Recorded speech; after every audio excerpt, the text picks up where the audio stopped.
Israel launched coordinated strikes on multiple Hezbollah targets in central Beirut Wednesday afternoon, hours after a ceasefire was announced between the U.S. and Iran.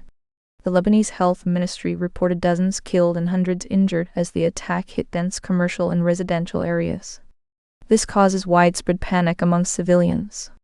Lebanon's government condemned the strikes as violations of international law and called for immediate negotiations with Israel to end hostilities. Prime Minister Nawaf Salam accused Israel of disregarding principles of international humanitarian law by targeting civilian areas in Beirut and southern Lebanon. The Israeli military claims it struck over 100 Hezbollah targets within 10 minutes, hitting central Beirut's commercial districts and residential neighborhoods. This move escalates tensions amid conflicting claims about the applicability of ceasefires to Israel-Lebanon relations.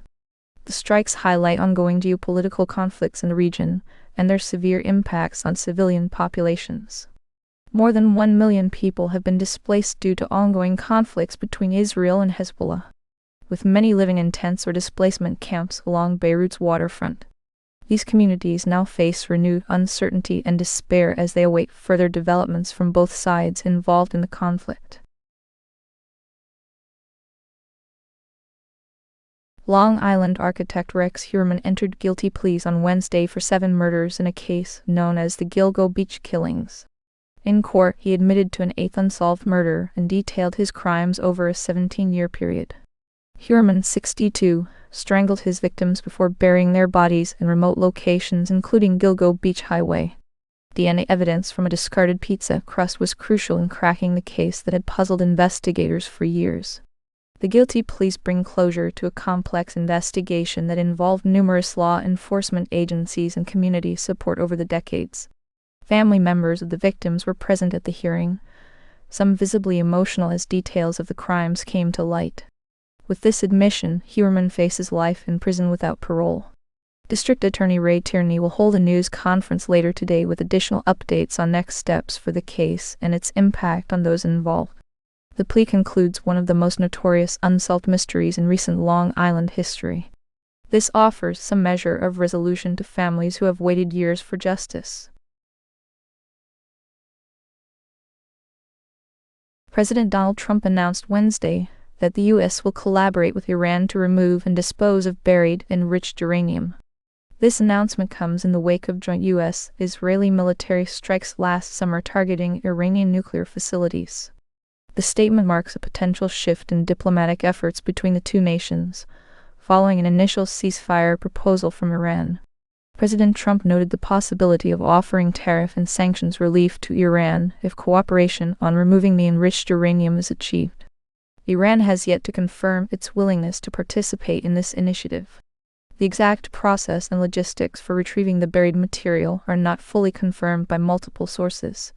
This move could signify ongoing negotiations and direct engagement between the U.S. and Iran over nuclear material removal. Details remain uncertain at this stage. Defense Secretary Pete Hegseth announced Wednesday that the U.S. military has completed its objectives against Iran's military infrastructure and is now on standby to ensure compliance with a 2-week ceasefire agreement. According to Pentagon reports, over 13,000 targets have been struck, destroying 80% of Iran's air defense systems and attacking 90% of its weapons factories. More than 90% of Iran's regular naval fleet has also been sunk. The conflict began under shifting objectives from the Trump administration during a 5.5-week period and involved dismantling Iran's missile, drone capabilities, Navy and defense industry.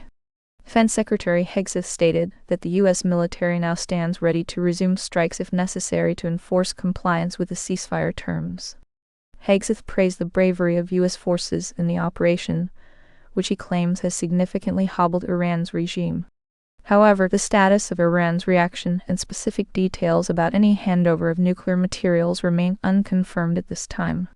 The implications of this development are significant, as there is potential for renewed conflict if either side violates the ceasefire agreement. The exact nature of Iran's response to these terms remains unclear, leaving room for future escalation.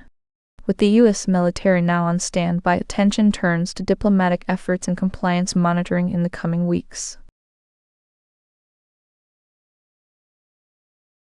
President Donald Trump is set to meet with Dutch Prime Minister Mark Rutte amid growing tensions over the U.S.-Iran conflict and NATO's response. The meeting, scheduled for Wednesday afternoon, aims to address Trump's dissatisfaction with NATO allies who did not support reopening the Strait of Hormuz during recent military operations. The crux of the discussion will be the mutual defense commitments within NATO, a transatlantic alliance founded in 1949 to ensure European security against Cold War threats. Despite these long-standing obligations, tensions have risen as Trump criticizes allied nations for their lack of support during the Iran war. In response to congressional legislation passed in 2023, which prevents any U.S. president from unilaterally leaving NATO without approval, Trump's ability to take drastic actions has been legally constrained. This law was championed by Secretary of State Marco Rubio when he was a senator. The meeting between Trump and Rutte is seen as an opportunity to address ongoing tensions over military responsibilities and commitments within the alliance.